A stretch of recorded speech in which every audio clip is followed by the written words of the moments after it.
So sa ngayon nagbebend sila para sa ating parilya.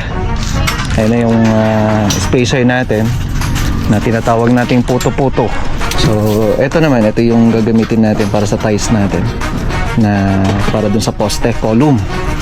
Okay, so sa column natin, ito ay nasa 170 mm lang to by 170 itong ties natin, and then itong kanyang hook na 135 degrees ay nasa 6 cm. So dito, ayan, so syempre titingnan natin kung isolated. Yung isolated kasi natin 150 by 150, and then yung 90 degrees natin ay 20 cm o kaya naman 200 mm. Yung clay na yan talagang maasahan mo, matibay. Pero kung isipin natin, yung column niyan, distance niya is 3 meters from other column. So ibig sabihin, take shape, we build it right. From walls to rooms, we bring your light. Every corner designed so true. The Allen Builders is here for you. The Allen Builders, your home solution. Interior design and renovation. From makeover to a brand new creation. Your trusted name in every nation.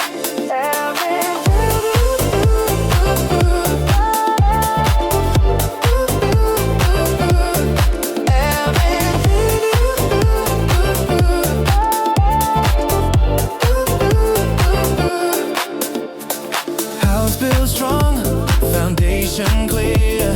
With every touch, your dream is near. We craft with care from start to done. The Allen Builders. so sa ngayon nagbebend sila para sa ating parilya. Ayun na yung spacer natin na tinatawag nating puto-puto. Ayan, dito na pinapabricate natin. Tingnan natin dito. Ito na yung mga excavation natin. Ayan, finally may tubig na rin tayo at the same time kuryente. Ayan, nilagay na pala sila. So ito mga combined footing to. Yung lalim ng hukay niyan 180 cm and 3 meters by 150. So ito naman single footing lang to mga to, pero 150 is 150. So napakaluwang, no? Napakalalim. So halos lahat ng excavation natin dito 180. So mano-mano kami dito. Ang isang bagay kasi kung ba't kami nagmano-mano ay para hindi maluwang yung, hindi gaano masyado maluwang yung mga hukay. Si Kadya ay anak ni ay putot mo kunak kumana. Narigat no anak ata pa. Okay. So ito single lang to. And then meron pa tayo dito tayo isa. So eto na pag-usapan na natin to nung last na video natin. Ako nga pala. Ayan, nabigay ko naman yung update dito. Ako nga pala si Engineer Mel dyan. Ayan, siya ang project engineer natin dito. Siyempre under ng The Allen Builders siyempre. So ayun naman, nakatutok yan araw-araw nandito. Plus may CCTV pa tayo dito, yan, diba? Tindi ni Sir yung client natin. So ang chinecheck ko na lang dito, foundation ng reinforcement na schedule. So dito kasi actually ako, hindi kasi ako yung nag-design, o hindi tayo nag-design, hindi sa The Allen Builders nag-design ang kanyang structural and then architectural. So ito naman, ito yung gagamitin natin para sa ties natin na para dun sa poste column. Okay, so sa column natin, ito ay nasa 170 mm lang to by 170 itong ties natin, and then itong kanyang hook na 135 degrees ay nasa 6 cm to 9 cm lang yan. So yan yung gamit natin. It means yung kanyang column lang ay nasa 250 by 250. Sadyang maliit lang. Yung ilalagay kasi natin dito na hollow blocks o yung kanyang ilalagay na para doon sa gilid-gilid na ito ay nasa 6 inches or 150 mm. So dito, ayan, so syempre titingnan natin tong isolated. Yung isolated kasi natin 150 by 150. So yung depth nyo, yung lalim nito ay 1.8. So yun yung depth nya. So 1.8 or 180 cm. So sa combined footing naman natin, ganun din, 180 cm. So sa combined footing natin, puro 16mm mga kamusta. Yung para sa parilya natin, so actually napakalaki ng kanyang parilya kasi 300 yung length niya by 150 cm, 300 cm by 150 cm. So yung thickness niya is halos na sa 300 mm o kaya 30 cm. So yung kanyang length na bottom bars at saka ito yun sa may bottom bars natin ay 8 pieces na 16mm, pero nag-adjust kami kasi based dun sa may pag-compute etong part na to, halos 9 pieces to. 1, 2, 3, 4, 5, 6, 7, 8, 9 no? So yung naka-indicate dun ay 9, which is hindi siya tama dun sa may parte na magkakalayo na masyado yung distance. So kung paano natin siya ipapatayo kung ganito kaliit yung kanyang column sa kanyang ties.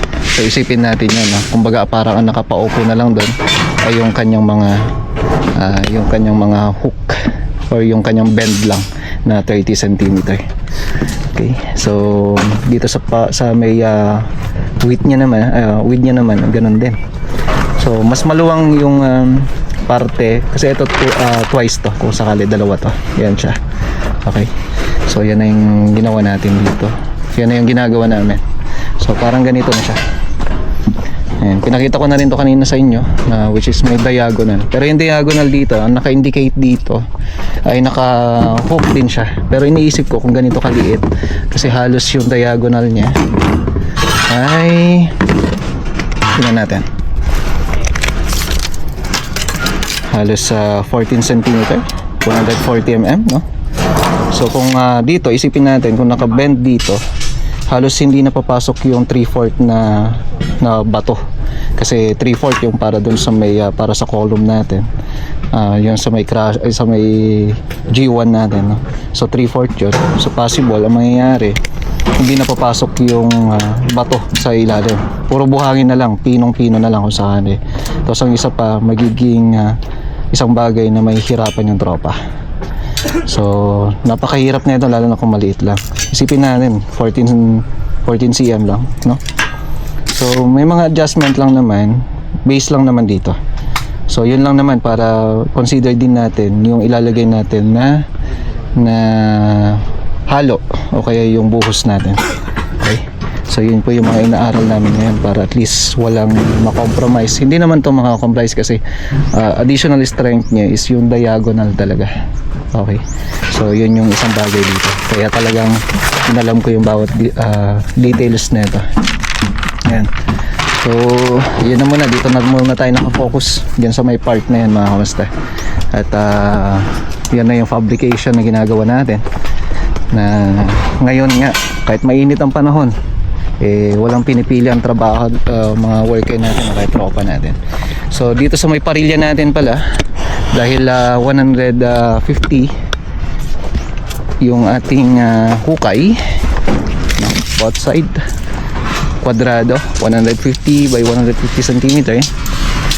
Ayan, so meron tayong matitirang, or yung atong parilya natin na to ay 140. So ibig sabihin may 5 cm, and then 5 cm naman dito concrete covering natin, which is recommended and based sa structural natin, yan po yung naka-indicate. So sabi ko nga, ito magdadagdag na lang kami dito ng bakal na 16mm sa may pagpapatayuan natin para at least naka-center talaga siya. So dalawa yan, papalagay ko dito, tapos dyan sa kabila. So yan lang part lang naman, so itong horizontal part lang naman. So yun lang naman kung sakali. So yung distance natin dito 170 cm kwadrado yan. So para makompleto yung 9 pieces na bakal natin. So yung naka-indicate kasi na 8 pieces, so halos malayo na yung distance No, halos siguro nasa 270 mm na if ever. O kaya 250. So napakaluwang nun, no? Okay.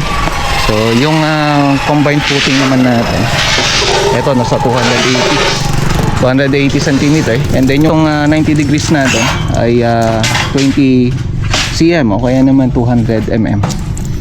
So yan po. Kagandahan kasi na itong bakal natin, weldable siya, at the same time grade 40 na siya.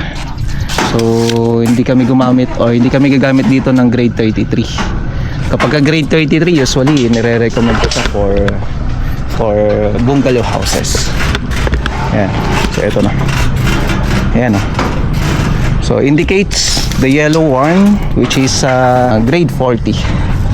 Pagka red, yun yung weldable. Okay.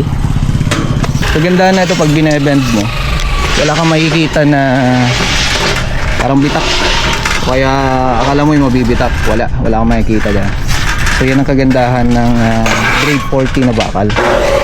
Kasi usually kapag ka mababang klase, magbibitak-bitak dito, na yun ay hindi siya recommended para sa pag gagamit natin sa ating mga structural houses, no? Lalo na kapag ganito na bakal pa lang ang usapan, no? So ito naman, meron tayo dito naka-prepare na tinatawag nating puto-puto. Sa amin sa Ilocano, puto ang tawag namin dito. Pero paano kayo makakain concrete naman, no? So sa amin yun ang tawag niya, puto-puto, o kaya naman ang tawag natin dito ay concrete spacer. So ito yung spacer natin, ayan, para dun sa parilya natin. Bago natin ilalagay yung parilya natin dun sa may pinaka ground niya, lalagyan muna natin ng spacer para hindi nakadikit sa lupa.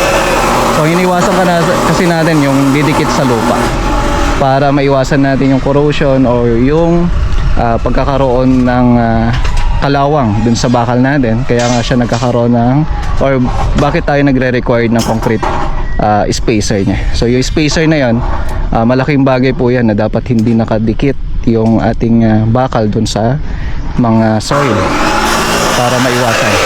Okay? So kung titingnan natin dito, maganda yung klase ng lupa. So ito yung clay na talagang malagkit pagka nabasa. Kaya nga thank God kasi maganda yung panahon. Kasi kung hindi maganda yung panahon, possible ang hirap niyan. Tingnan nyo, ang poporma ng tropa natin, nakasapatos pa ho yan. Eh pagka yan naulan, wala na sapatos na, abo. Saka-saka no kan. Di awanin, no, dati lumabas nga chicks. Awanin, mading mag-up-one kanyahin no kan, ha. Ay, pangit na ako na. Apay ni Reggie ngay kanay nakafubon to pay. Pagkap trabaho, ha? Di na long sleeve. Okay. So kung titingnan natin yung lupa, very intact talaga. Sabi nila matagal na daw to na kumbaga na tinabunan. Pero pagkakaalam ko parang hindi naman tinabunan. Ang pagkakatabon na siguro yung parang ayan, no, parang 30 cm lang, no. So ibig sabihin maganda yung lupa. Yung clay na yan talagang maasahan mo matibay. Pero kung isipin natin, yung column niyan, distance niya is 3 meters from other column. So ibig sabihin, yung 3 meters na yun, meron pa itong naka-indicate na grade beam, no? So yun po yung isang bagay pa dyan. So pedestal tayo, ay footing, pedestal, and then grade beam tayo. So yun po yung mga gagawin natin at ginagawa. At dito naman, dahil kulang itong space na to, nakikisuyo kami dun sa kabila. Pero ililipat din namin pabalik dito kung sakaling itataas na namin to. Okay? So dati ni Pogi, nandito rin si Pogi. Mas Pogi, ayay. Na. Ya. Napagisum ko. Wala na. Mas Pogi sa'yo ata na agdra-drive ka ti one wheel. Oh. Saka pa makakita ng one wheel doon sa may circus lang naman, di ba? Tama? Okay. So, yun na muna. Update natin dito, mga kamusta. At hopefully, nakashare din tayo ng konting ideas patungkol sa pagsisimula sa mga struktura. Lalo na sa footing, importante dyan, lalo na sa mga bakal. No? Pagpili ng bakal, importante yan. And then kung paano at sundin yung sa structural analysis natin, check natin lahat yan.